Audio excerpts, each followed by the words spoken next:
Welcome to another edition of the Advantage Connors podcast, coming to you midweek of the first major of the year, Australian Open. Everyone's down under. Coming to you on video. Not always on video, Pops. How you doing up there in Santa Barbara? Coming I can, from the I can, den.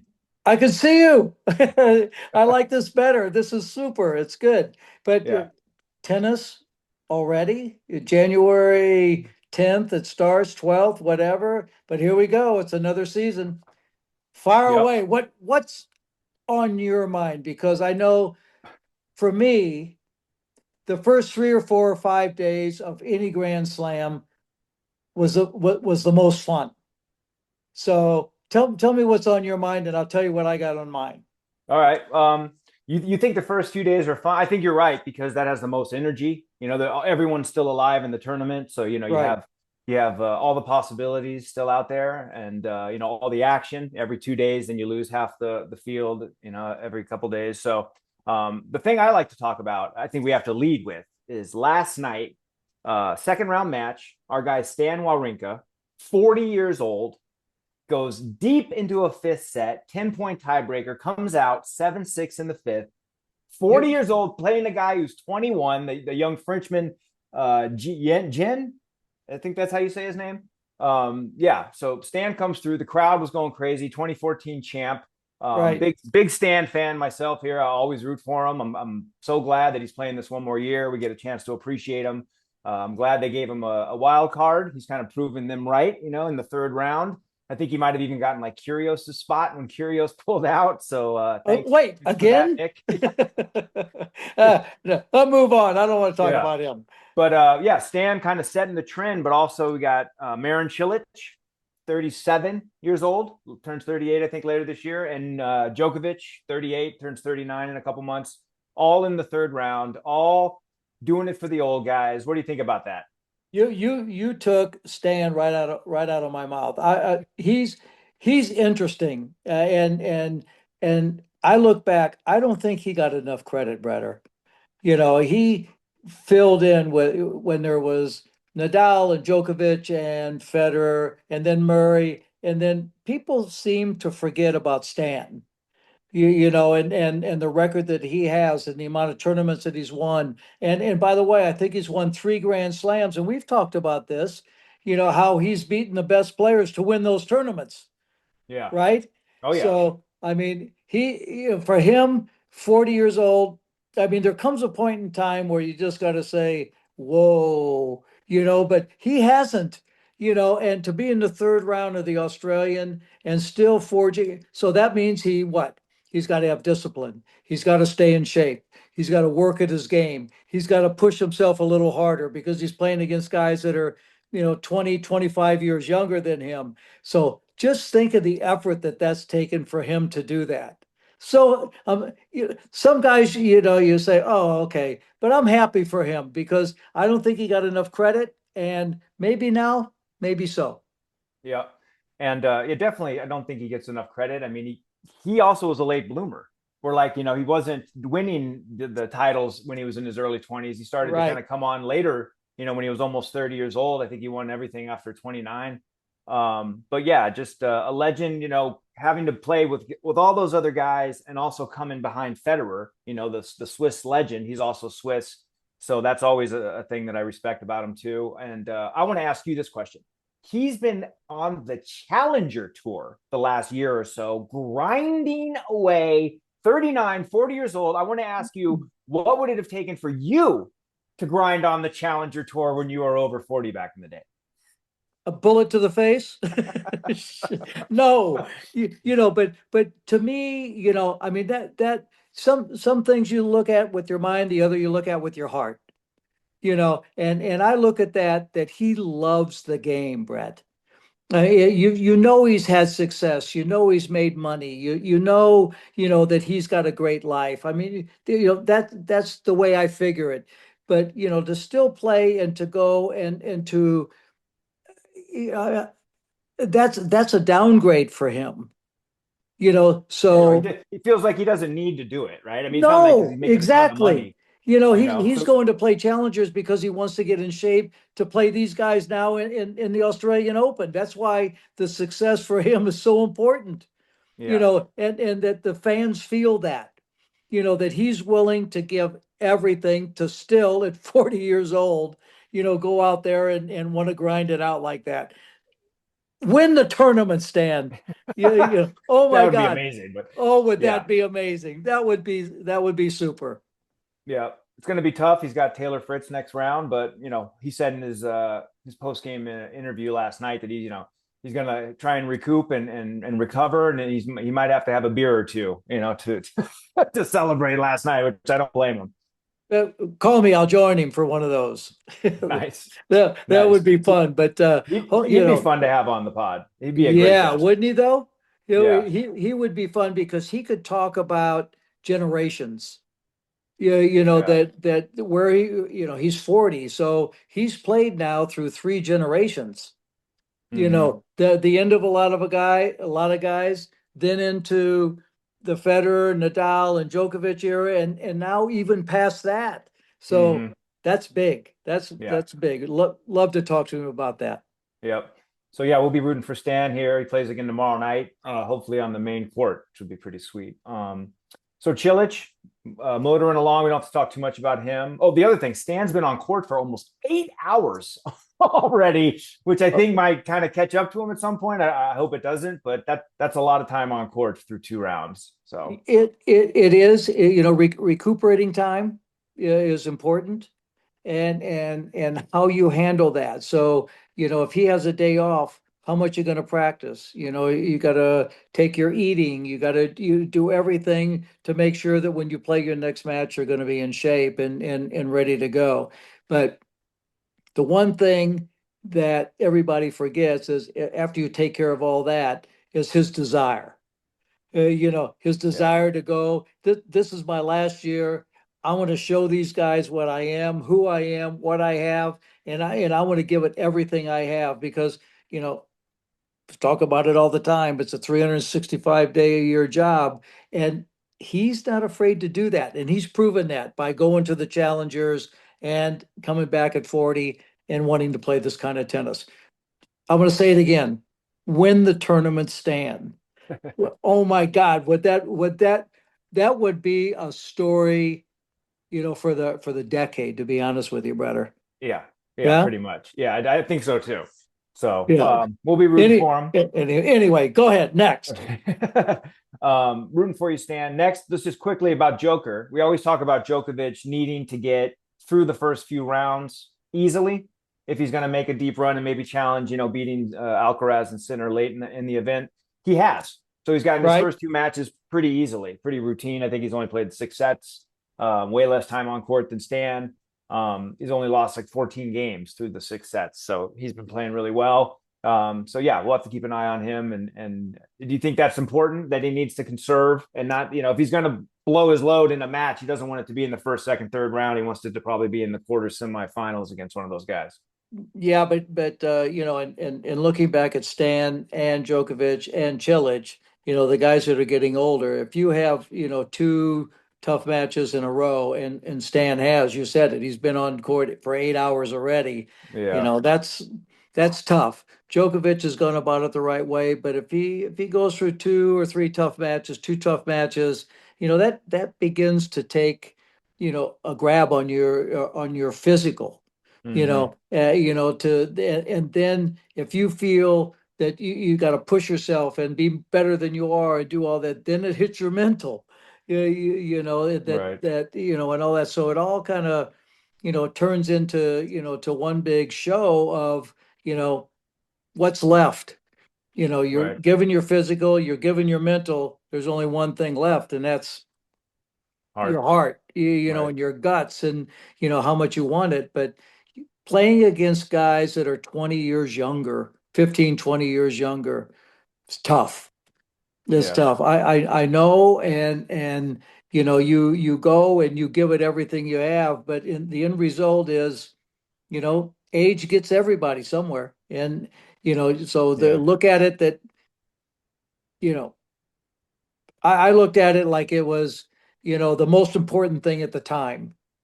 Yeah, and if they look at it like that, then just go and grind and give it everything you have, and then that's all you can do. Yeah. It seems like all of them, even Monfils included too. He didn't win his first match, but he was down there playing in his last Australian Open, kind of part of that generation of guys. This feels like, look, we have one more run through the calendar. Let's give it everything we got, so we don't feel like we left anything out there. Right. Exactly. So, Exactly. But it's good to all right, see guys that are, in their late 30s that are out there grinding. I love that. yeah, I love it. And no excuses.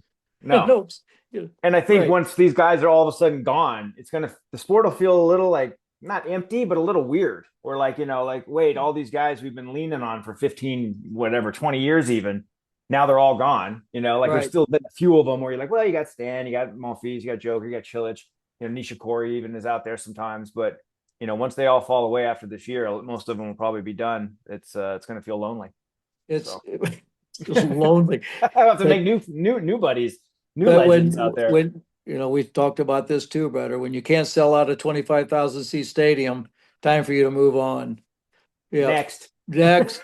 Right. Exactly. All right, move on to the ladies' side story that's making a lot of news.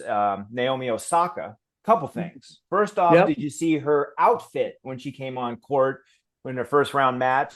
I don't know how to explain it, but it was inspired by a jellyfish. It had kind of like a shawl, kind of like it loosely hung, and then it had like almost a veil over, like a hat with a veil and a butterfly on it. Anyways, definitely fashionista kind of vibes coming on court. Different. I tell you, no one had ever seen anything like it. It's been talked about. What did you think about it? Did you see any pictures? I have. Yeah.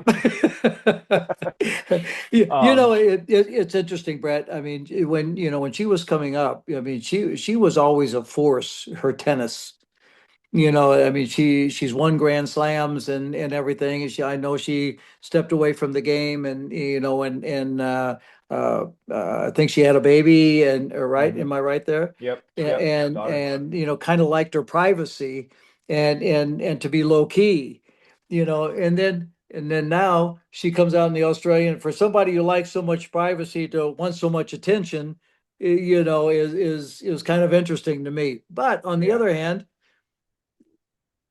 you you can walk out there and in a dolphin outfit if you win. Right. You can wear So anything. you wear anything if you win, and that's the whole case. I mean, I go back to when I played in 1991, and it was pretty much my last year, and I had this glow in the dark funky racket. I mean, that was a great story, but not if I lost in the first round. Right. So Right. You now, had those. uh, Oh, go ahead. no, but the racket, the color, the glow in the dark, the everything. I mean, if she continues to win, wear whatever you want. Right. And Well, what everyone else any will start to wear that stuff. right, exactly. You That's going to know. catch on eventually. And now she's in the third round, I think. So, even Yep. people in the stands are going to start going out and saying, "Well, this isn't a bad look. Maybe I like that." So Right. it's all I about think the winning, interest. brother. Yeah, I think the interesting part with her is, like you said, the duality of like she's kind of quiet and subdued and likes her privacy, but then does stuff like this where it does garner a lot of attention. And I think that's what's kind of funny about her personality is like kind of the back and forth where like she's shy in the interview, but then she comes out and does something like this, when we're all talking about her. Yeah. The other thing, also though, I like that she's trying because if you've looked at some of the other outfits that some of the players are wearing from some big name brands, they don't look very good. Right. So the fact that she's trying some different stuff and taking a risk and putting some different stuff out there, I don't mind that, to be honest. I'm glad I'm not a fashion expert. All right, how about this? Then she got in some trouble in her second round match against Cirstea. Cirstea Mhm. would serve a first serve, miss, and then in between the first and second serve, you could hear Osaka saying like, "Come on," trying to pump herself up, kind of smacking herself on her leg or whatever. But it was in between the first and the second serve. Like Right. I understand kind of pumping yourself up, maybe hitting yourself, but if you start to yell and you start to make it so the other person hears you, it seems like it might start to like dip into hindrance. I don't know. What do you think? Like I said, somebody who wants to be so out of the limelight now is so much into it, and and wants to be a part of that. I'm not going to, you know, give my opinion on that only because I'm not in the game today, and but I kind of know how I would have handled that, back in the day, and how a few guys that What I would you have played with, done? well, Go ahead maybe and we say it. should move on, but All right. yeah, Well, you would have yeah, probably fired a but I ball mean, down there I at him. mean, listen, there's you know you got to conform to the game. I mean, go out and you try to be the best you can be, and you try to win matches, and everybody's accused of something somewhere along the line. That you're trying to mess with your opponent, or gamesmanship or whatever. Certainly I was one of those guys. But on the other hand, I was never trying, going up there and grabbing my opponent, or rooting for disaster. Yeah, I wanted the game. McEnroe wanted the game. Borg wanted the game. We wanted the action. We wanted the tennis, you know, but tennis is also a mental game. It's not just physical, not just hitting balls back and forth. Tennis is mental also, what you can do to yourself, and how can you, handle your opponent, and, do something to him within the rules, within the boundaries, of course, that upsets his rhythm, or whatever. Right. It's all part of the game. It's all part of Right. all sports. Yeah. Well, it Don't seems just talk like about, but you talk about tennis like that because it's a one-on-one sport. yeah. If you got 10 other guys out there helping you, you get lost in the crowd. But Right. tennis is, back and forth, you and him, or she and Right. he, And it's whatever. and it's like quiet. It's like such a country club sport where like be very Right. quiet before they start. So then it's like, any noise is stands out a lot more. But I mean, if it's something that where it pumps her up and it's distracting your opponent, maybe it's a good thing. It's like it's a double whammy. But I, I don't know. I mean, I'm around, and I watch and I talk with you about tennis and everything, but I don't see the ins and outs, and the little intricacies of the game anymore, like that, and how that is either accepted or not accepted. I don't see all that because I'm not so deep into it. But if the opponent doesn't handle it, at the time, then that's her fault. right, That's kind of the way I see it. It should have been addressed right there on the court, and during the match, and then move on and play the rest of it. But right, waiting till the end of it when it's over, it's almost like, really, who gives a shit, kind of thing. right, Yeah, right. Who cares now? right. Right. Yeah. Yeah. Just interesting because I mean, usually you'll see people kind of pumping themselves up, but they don't get too, verbal. It doesn't get too loud to where it Yeah, reaches or, the other or in side of the between court. first and second serves and things Yeah. like that. That's I a mean, little they're, weird. yeah, a little weird, but In but between points, you understand, but like yeah, first and but it's second not. serves. Yeah. I'm glad I'm sitting in my den talking to you, bud. We can move on. We'll move on. Please. This is a quick one. This is a quick one. I just want to get your take because we've been talking about him and talking about him, and everyone's been saying he's going to be the guy to challenge Carlos and Sinner down the road. Hmm. Joao Fonseca, the young Brazilian teenager, goes out in the first round, doesn't look his best, takes his shirt off on one of the changeovers, and some of the people online and the announcers were maybe mentioning he didn't look like he was in the best physical shape, coming into the first major of the year. I think he had pulled out of one of the events leading up. So I don't know if it was injury related or just maybe, not training in the off season, not having the time, who knows. But what do you think about that? Since like everyone is pouring all this pressure on this kid, like, yeah, he's the first name when everyone talks about who's going to challenge Sinner and Alcaraz. And then you kind of forget that he's 18, 19 years old and he's, still kind of, learning and taking all the baby steps it takes to become one of the top players in the world. Yeah, but in 19 now, brother, if you're not making your move, you're going to be left behind. And he's got the reputation of the next one to come up and to challenge, but if you're coming in and you're not in shape, because not everybody else is, but you should be, because it's a major starting off at the beginning of the year, and you should be, going in there ready to play. Mhm. For me, that's a long trip, to go and to feel that you can't be a force, and to be able to, to be a winner somewhere down the line, to get to your, quarters, or round of 16 quarters or semis, Mhm. but you also got to remember that if you go down there and you lose in the first round, you make what? Yeah, Uh, 100 something thousand yeah, dollars at there least. you go. There you go. Yeah, I'd take a canoe there to make that in the first round back in the day. right. You know. Even if you had to play in Kooyong. Oh, no, no, no, no. Oh my God. Well, how big were the Terrible. flies? You said the flies were how big? Jeez. Like a 747. Yeah, watch out for those. But Yeah, it was, but you know what? It's interesting, Bretter, that to go in. I mean, to go down there. I mean, that's a lot of money to go down there and to lose.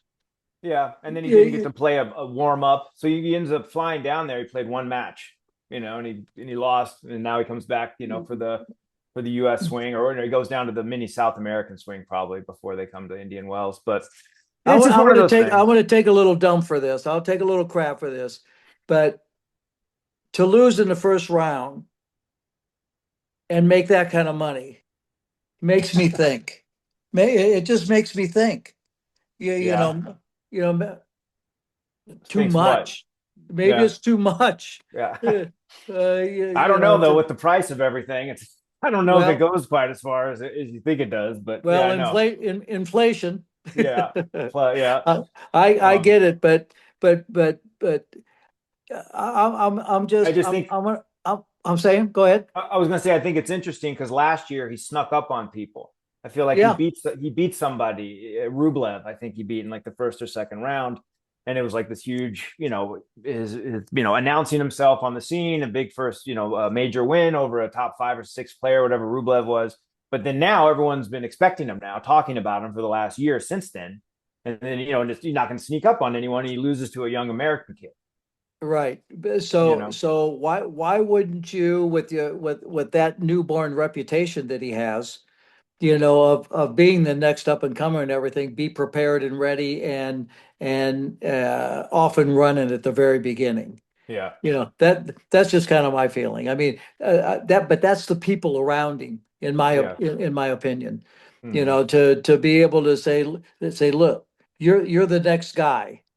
You're the guy that's going to come up there and challenge Sinner and Alcaraz and the great players that are playing today. If If right, there you Right. go, there you If you go. do all these things. All right, If moving on from Fonseca.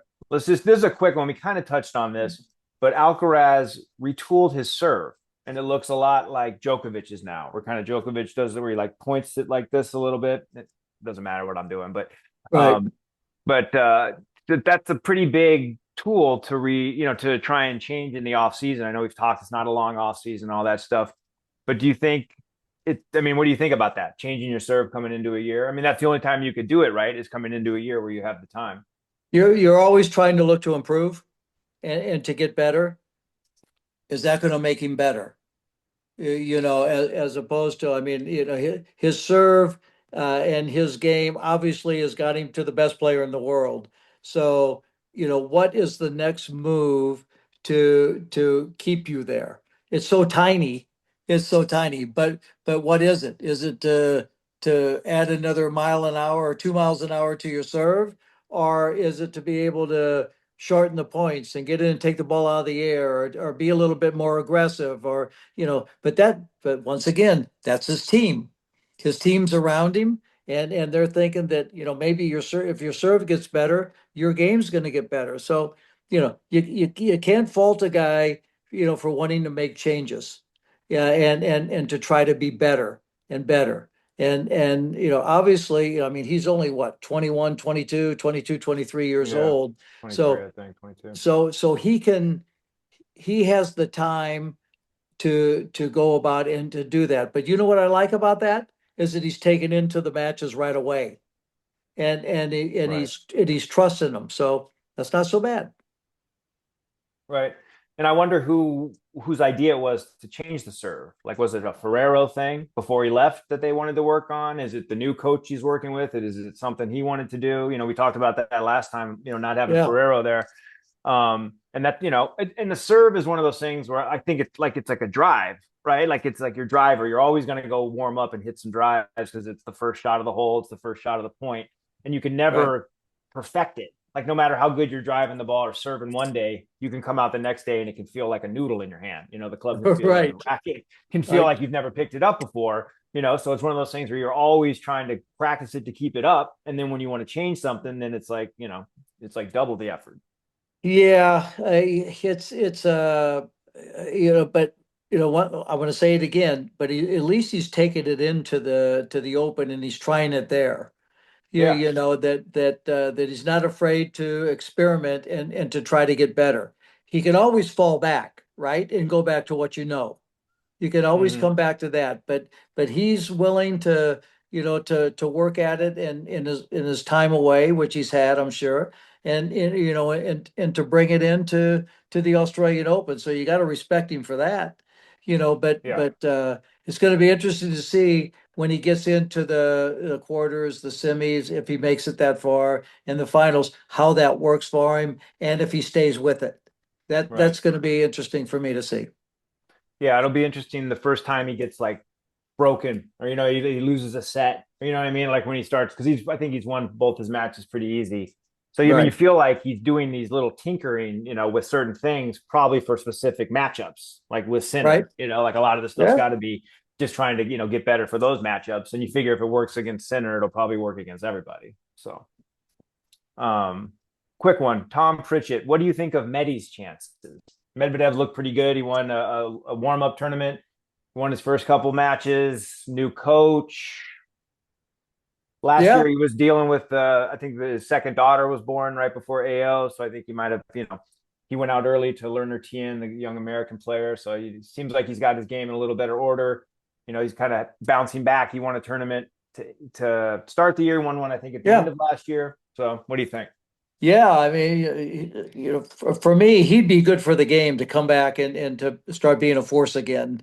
He's got a good reputation. He's a past champion, of a Grand Slam. I mean, he's made And, the and finals down there a couple times, I think. right, so for him to come back and to start showing some good stuff, yeah, and to get back and be in the mix all the time would be great.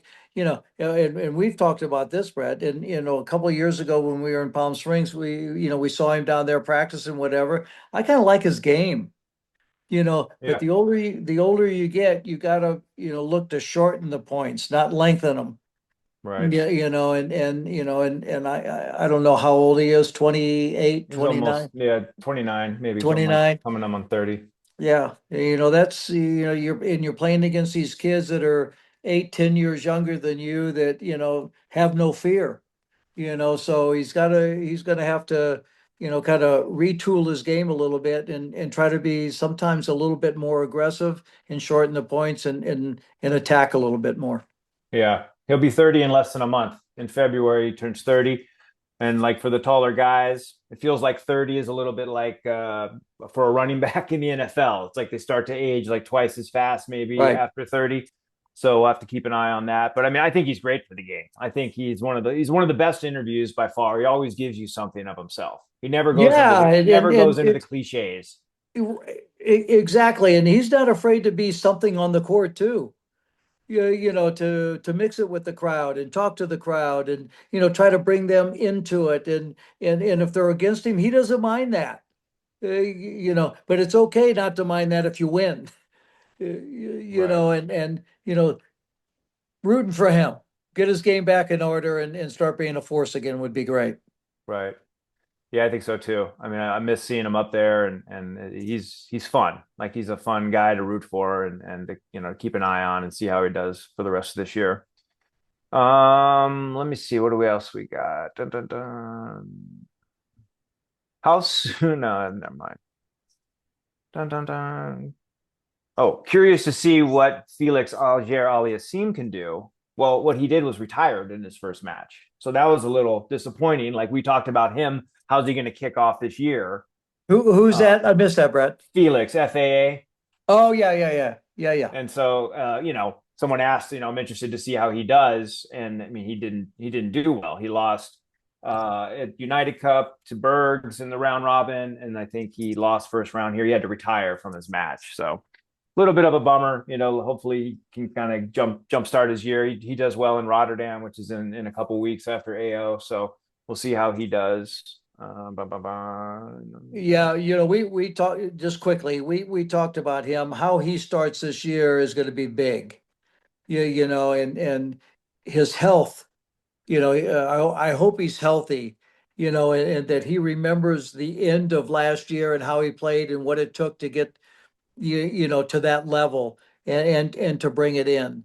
To go down. I don't know what happened, but to retire in the first tournament of the year, that's something's up there. Something Yeah. doesn't seem right.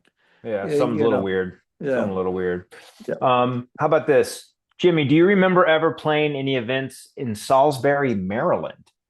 Oh, are you kidding? Of course I did. Really? What my I had just moved to California when I was just a wee, just a wee boy, Yeah. and Bill Reardon, who ended up being my manager for a time, lived in Salisbury, Maryland, and was bringing the U.S. indoor to there. And I was 15, 16 years old and an up and coming junior, and he gave me a wild card into that event in Salisbury, Maryland, Hmm. and. I went and I won a match and I played Nastasi in the second round and played pretty well, but got my butt kicked. But what else? And off and running I went. But sure, Salisbury, Maryland, and Bill Reardon and that tournament and everything really gave me my start when I was just a kid. That's cool. That's cool. You don't think of that being like a big tennis city now because it's, Cincinnati and Toronto and all these places have been the same, but you Right. realize that there was a lot more cities in the US that had events in the 70s and 80s because a lot of the events were in the US.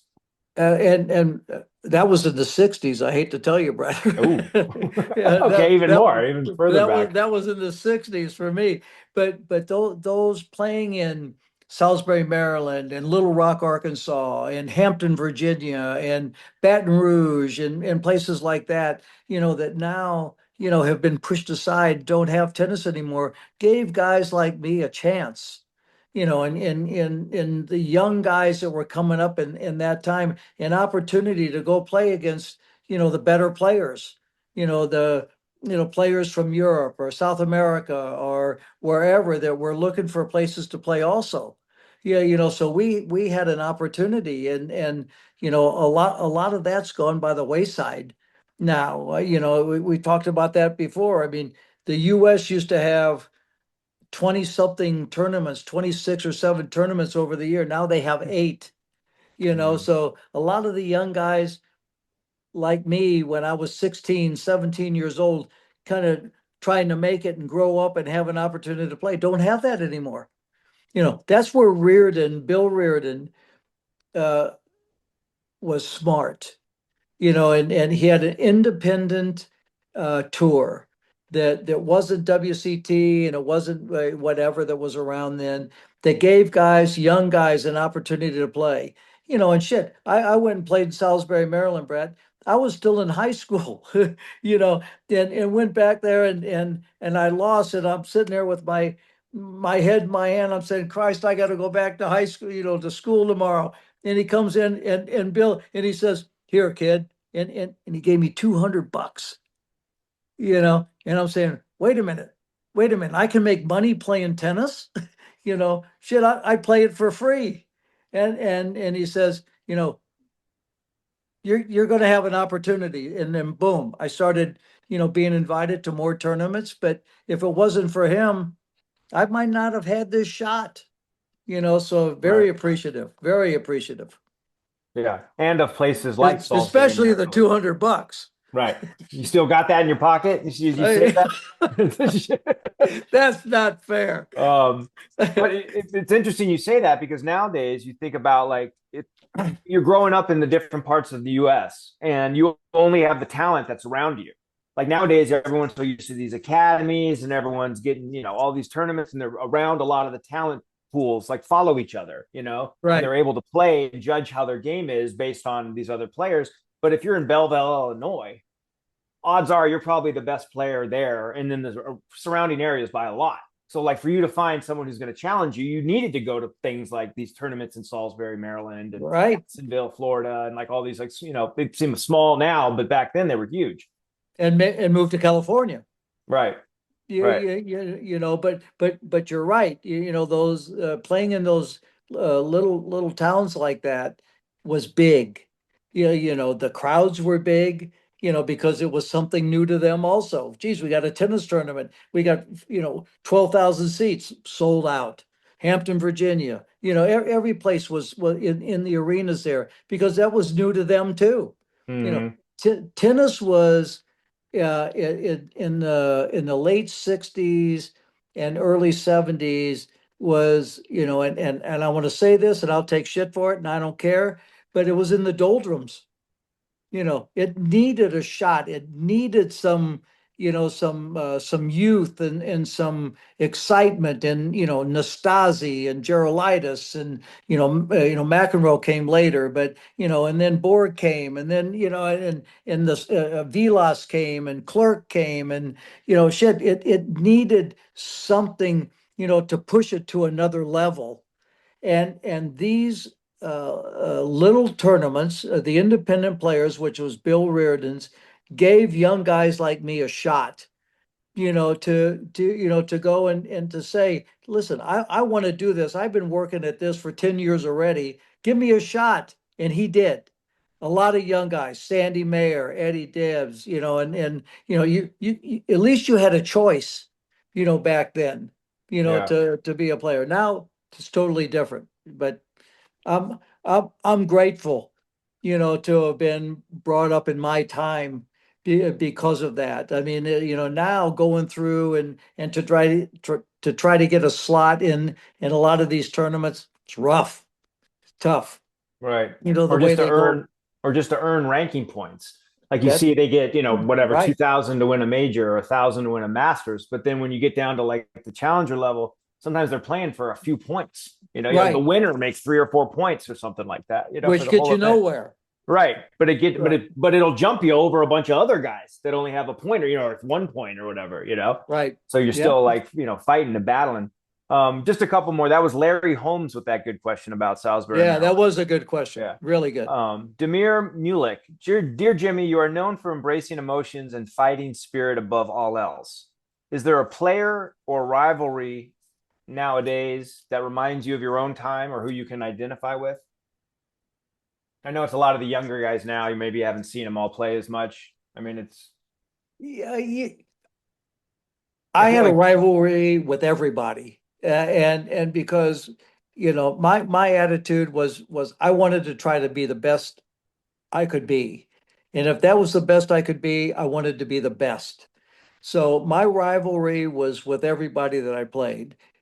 I had a great rivalry with Borg, Nastasi, Lindell, McEnroe, and then let's go down the American guys, Dibbs and Solomon and Stockton and Gottfried and all the guys that I grew up with, because when you grow up with those guys, that's your rivalries for 20 years, right. So I'm looking, at the guys today that are young, Alcaraz, Sinner, FAA, the guys that are growing up together that are going to be fighting each other for the next 10 or 12 years.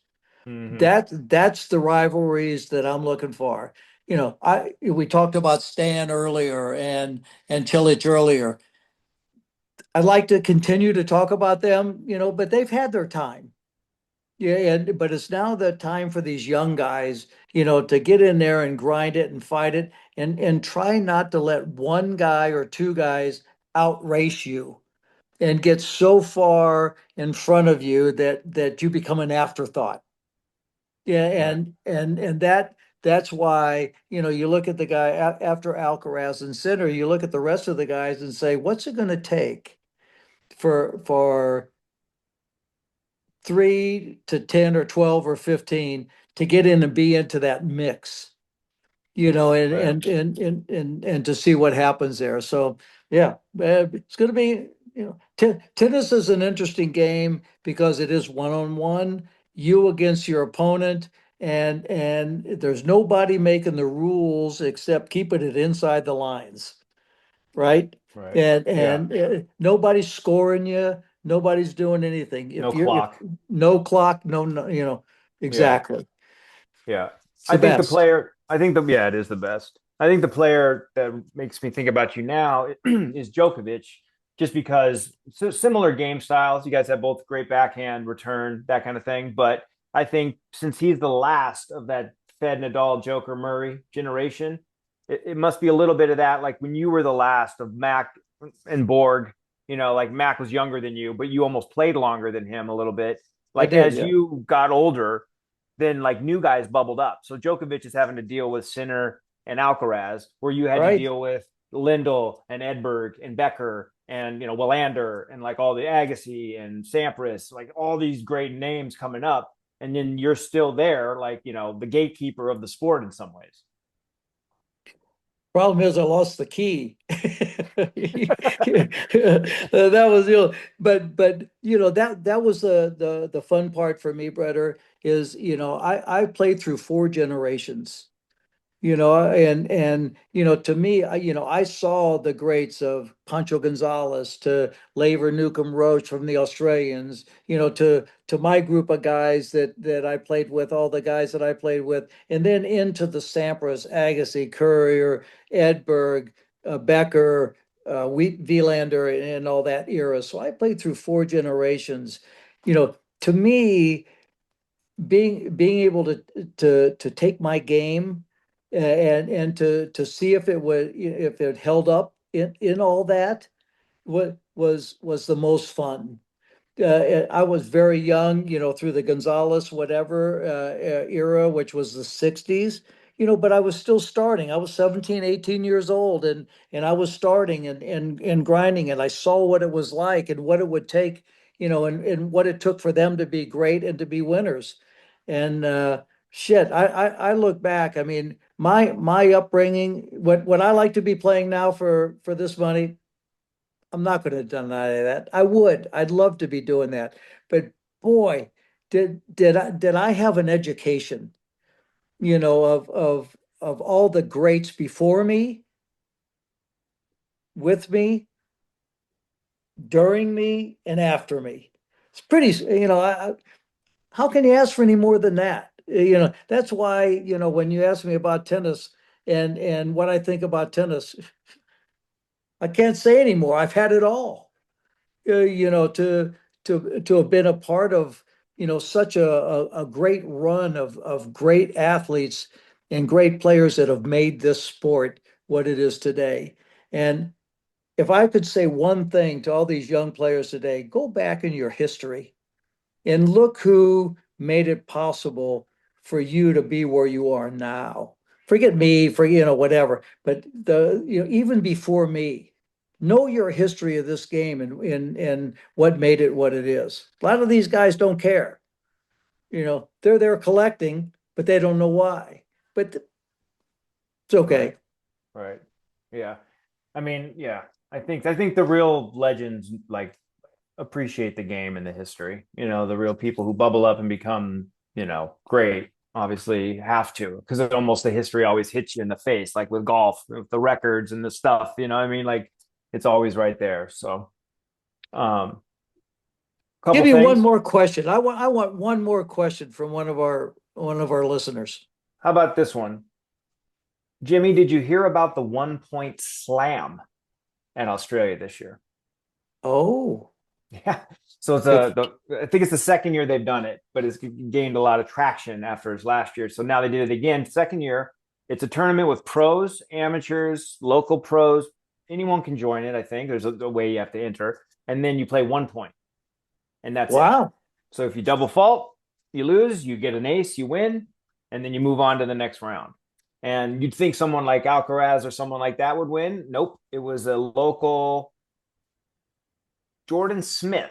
I think he's a tennis coach from Sydney who just became What? Australia's newest millionaire. So he won the tournament. Way. All right. Nice.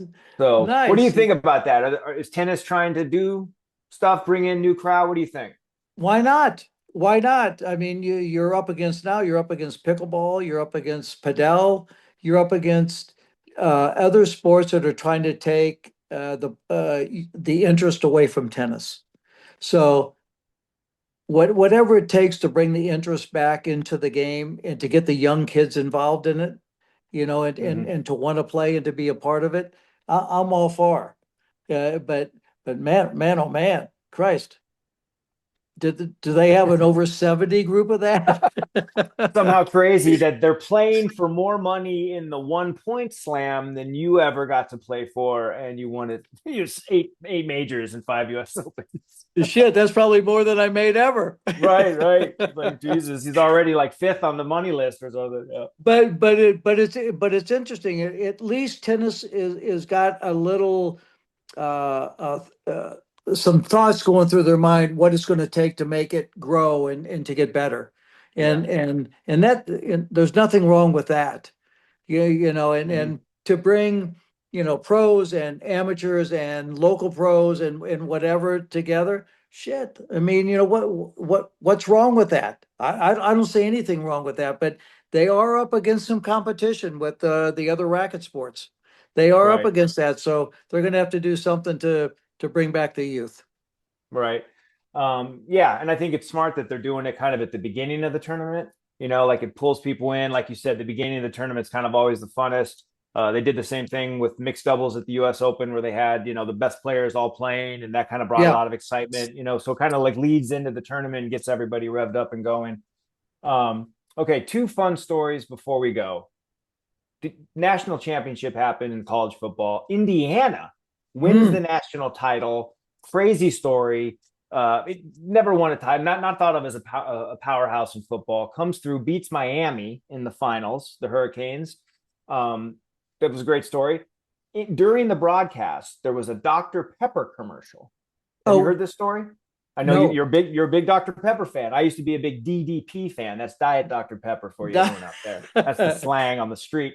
But there was a girl, she's a TikToker, her name's like Romeo or something like that. And her thing is she makes these little videos trying to do jingles for brands. And so she goes on, she just looks in her phone, she says something like, here's my idea for a song. And she goes, it's Dr. Pepper, baby. It's good and nice. Doo-doo-doo-doo. And that's it. Like she kind of like harmonizes it, sings it. It goes viral. It becomes like a huge thing. Dr. Pepper reaches out to her. They do a commercial with her voice singing, and then they give her a check for like, I don't know, a bunch of money. And now she's made it. Do it. Do it. I Yeah. love it. Yeah, Yeah. I thought listen, that I'm, was I'm pretty just going cool. to be honest with you. And if Dr. Pepper is listening, I drink Dr. Pepper every morning. It's my go-to 7 o'clock in the morning drink, wake up. But how amazing is that? That just goes to show that if you got a little thought, little ingenuity in your mind and to do something, what you can do with it. Right. And where she's gone with that. Oh my God, how good is that? Yeah. But going back, I'm glad I don't bet anymore because I would have bet Miami. And Yeah. and the reason being is because Miami's been there before. They've got the swagger. They had all that. But Indiana 16-0, Brett. Mm-hmm. Who would have ever thought, Yeah. that they would have, 16-0. Oh my I God, know. it's the Dolphins back in what, 72? Right. 70, 72. Yep. something like that. Oh my God, how amazing. And that college has to be going berserk now. Yeah. How fun would it be to be, on campus there and, with everything that's happening and their success. Pretty special. Pretty, Yeah. yeah. Really cool. But Fernando once again, I'm so glad I got off the Mendoza. betting because I'd have bet Miami. Yeah, Fernando Mendoza is the quarterback who led him all the way. He's probably going to be the first pick in the draft next year. Really cool story too. His mom has MS, and they would I saw show. that. Did you see that? And they would Yeah, show that every time he would do something, he had that crazy run where he broke 4 tackles and jumps into the end zone to score. And they every time during the playoffs, they would cut and they would show his dad, and his dad would never like stand up and leave the mom. She would stay there because I think she's in a wheelchair, and he would celebrate with her, and just to see the happiness that they had while their son was right. out there, breaking records and doing all this was pretty heartwarming and fun to watch. Yeah, yeah, yeah. It was fun to watch, and great success, great game, and it brought back interest to me in college football. And to be able to to tune in, and I mean, me, I mean, I'd rather be outside, hitting golf balls or playing some tennis or walking my dog or doing whatever. But I actually, was interested in that just to see if Indiana could go all the way. And what a surprise, what a great game, the interest in everything. It's going to put, college football maybe now on another level, which would be great. Definitely in Indiana. Yes, of But course. here's the one thing: if you would have taken the 6.5 points with Miami, you would have won by the old half tick. If you would have taken money line, you would have lost. Doesn't matter. But they were six. Indiana was 6.5 point faves. They won by 6. So maybe you need to get back into gambling. Don't Maybe you're tempt not so me. bad. Don't no tempting me for that. I'm No. done.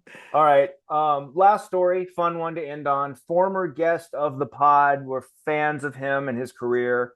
Gary Player. I saw this and I had to get your take. Yeah. What's the tournament? PNC Championship? Is that Oh, what it is? where the like the parents play with their child or the grandchild or With whatever a at the end. family member. Yeah, I Yeah, think it's they can play great. with it. Yeah, So it's fun to he, watch. we always see with Tiger, and he's got his son and John Daly Jr. and Annika and her son. We see them every year. But if you know anything about Gary, he's got a pretty big family, lots of kids, Right. lots of grandkids. And so it probably is a difficult decision for him to choose. It probably has a lot of people who want to come and play alongside him in the PNC. And do you know how he decides who comes along with him and plays next to him? Tell me. He holds a tournament, a player family tournament. How And good is I that? don't know how long it is, it's over a weekend or what, but whoever comes out on top of the tournament goes and plays with Grandpa Gary or Dad or whatever it is in PNC. I thought that was pretty funny. How good is that? Plus it's a way to get your family together. That's Right, number one. right, right, But right. Mr. Player has been on our podcast with us, and he's not going to take anything. He's going to make you earn it, Oh right? yeah, oh yeah. I mean, So definitely if he's making him play for the he'll spot make it his own family instead of like play for it. rotating or something, he's like, I want to win. Like I That want somebody who's playing of good. course he does.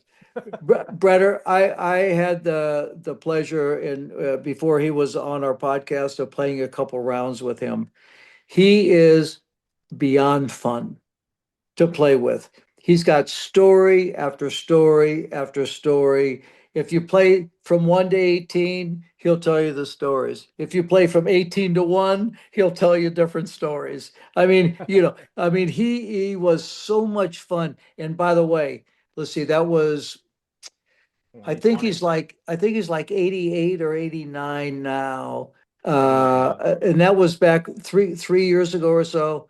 He still 2020. play. I'm sorry. It was 2020 because it was during the pandemic. Right. He's 90 now. He just turned 90 in November. So he was 85, and I'm telling you, he never missed a shot. Not a shot. Every ball square, calling his shots. I'm hitting a 7 hybrid and it's going to go high and to the right and it's going to land 6 feet from the pin. And it did. I mean, but just hanging with him and him when he came over and sat in our dining room with us and did our podcast. I mean, he felt so at home here. that, and the way he fit in and everything. He was a fun hang. Oh yeah, Yeah, he don't you was think? cool. Definitely. I think that day you came home and you had played with him and you said, "Hey, I played with Gary Player today." And I was like, well, "How?" Like he always happened to be in town with his wife doing stuff. And then he's like, "Do you want to have him on the pod?" Of course. That's like, of Right, course, yeah. He's like, "Well, I'll ask him tomorrow. I'm going to play again." And then you come home with Gary, and he's like in the car, and he's all of a sudden in the right. kitchen making jokes with mom. I got some pictures of him and mom like laughing and having fun together. So yeah, man. I mean, he'd be another guy I'd love to have on because we had him on for an hour and a half and we barely got through any of the stories. So he'd be And great. he would have sat there with us for another hour and a half. Yeah, But it comes a point with us where we say, well, maybe we've taken up too much of your time, yeah, but he was fun. We'll have to get him on again. That would be yeah. fun. It'd That'd be be a great fun. time. But I want to say one thing. I was reading just before we came on about what one of my favorite entertainers of all time with Genesis Phil and Collins. Phil Collins, and that the what he's been through and the pain with his knee surgeries and his health and everything, and I remember back in the day going with you and your mom to one of his concerts and him coming and giving you his drumsticks and the feeling that of welcome that he gave to us to have been at his concert and everything, and I just want to say and I know what it's like getting older and all that and what it takes to take care of yourself, but I just hope that that things start getting better for him and because he's given so much to music and to the pleasure of a lot of people and yeah, he was one of my favorite groups and he's one of my favorite performers anyway. So I Definitely. just wanted to throw Yeah, that out. definitely. Hopefully, his health is doing all right, getting better. Legend, not many drummers. Drummer in Genesis, Peter Gabriel leaves. He slides in as the singer and the drummer. Right, Leaves, goes solo, and is even more successful. I mean, right, Studio is one of my favorite songs of all time. right. Yeah, Um, he was amazing. yeah, Amazing and as an entertainer and just what he's given, as a part of Genesis and on his own. You're right, on his own. I kind of forgot about that. yeah, How big he was on his own. But yeah, just a shout out to him and hope he's feeling better every day. yeah, definitely. I think I still got the drumsticks somewhere. They're out there in the garage with all our other Yeah, we stuff. might we might come up with those. Yeah, yeah. We have to cook some more up. I mean, everyone's liking them online. We did the Vitas golf clubs last, so that was a good one. I think a lot of people have responded that he belongs in the Hall of Fame, and I think it'd be something cool if we could try some sort of grassroots thing to kind of start putting, not pressure, but maybe putting it out there that hey, maybe he. Could be a special contributor slash player, because some of the people that are in the Hall of Fame, you're like, did they Yeah, give the game as much as Vitas did. yeah, but he So I but think he there's co he definitely covers both sides. He covers the player and the contributor. right. You And know a he commentator, he was and a huge charity guy. right, He died doing tennis charity. That's what he was going to right. do. He flew all night from Seattle from a senior event to go help out and do a charity. And then the accident happened. So if anyone out there can do anything, start like a grassroots effort to try and get Vitas into the Hall of Fame. Obviously not this year, it's too late, but maybe we can start, looking for 2027. I hope they figure it out before I'm not here any longer to push it. Yeah. Shit. Oh my Well, God. I think one of the cool things would be if they let him in, if they put him in. I feel like a lot of guys would show up. I feel like we Oh, would show up. wow. Your Borg might show up. You know what I mean? Like a lot of guys might come and all of a sudden you got a lot of be a fun ceremony and people could give speeches or whatever. So And but that would be him, Brett. He would want that to be fun. Yeah, and what he did and how he lived and everything. Listen, everybody's got problems, everybody goes through problems and whatever, but it's how you come out of it, that is your lasting image. And with Vitas, the way he came out of it, and he was such a big part of our family, and the golf and his attitude and how he changed and what life meant to him afterwards with the commentary and his charity and the golf and everything. We we all go through stints, why we should or shouldn't be in the Hall of Fame. Don't give me any of that. He should be in the Hall of Fame for more than just one reason. And if they don't do it, then shame on them. Yeah. I mean, I agree. I feel like it's like a layup. It's like an easy, okay, oh, maybe he didn't win enough slams or whatever. But if you look at everything, everything he contributed and the way he, accidentally died and everything like that, that he deserves to be there. And he gave a lot to the game of tennis, and we all miss him. So Yeah. all right, that Yep. was not a short one. This was a long one. We went deep tonight on our. Was on our I a big show. rambler? No rambling, just good stuff. No I rambling, miss you, man. Butter. I know Yeah. you got the Australian Open coming for a number of days. Are you going to come up before you head Yeah. to Milan, for the Yeah. Olympics? Yeah, I'll probably come up for a few days. I do like the last 4 days of AO, and then so I'll come up before then because then I leave Well, like the bring your Monday. stuff because we got an old friend of the podcast who would love to come out on again. Okay. Dr. Scheinberg, Dr. Rick Scheinberg. He'd The love to come on. Scheinberger? He wants to come on and talk about some things. He's got some interesting things to talk about. Yeah. Be great.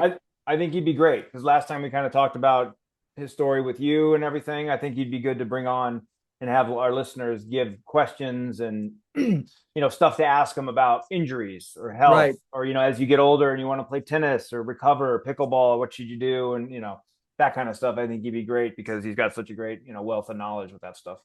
Yeah, we spent last evening with he and his wife Nora. They came over for dinner. They came over at 6. You know me, I'm in bed by 8. They didn't leave until 9:30, quarter to 10. I was sitting Uh-oh. there. Well, first But, off, what did you guys have for dinner? oh, chicken fried steak and mashed potatoes. Nice. And And gravy. uh that's good. That's got to be on Connor's Kitchen one day because it was beyond amazing. And I'm just going to go into it for about 10 seconds. Your mom got such it was so different, and everything. So not the way it was cooked, but the cut of meat and the way we seasoned it and everything. You're gonna love it. Oh, Mm. I like chicken fried steak, so I'm Oh, I bugging. know. Yeah, I know. But you like anything we have up here. So that's that's why true. we love you coming up. Yeah, I So love mom's cooking, so I'm always hungry. give the So girls a hug. I will. I Give all will. the We'll girls talk. a hug. I Yep, miss you. Come up and see us before you go will do. and sign us out. All right, everyone, and we'll check in with you next week. Enjoy the rest of the Australian Open. Peace.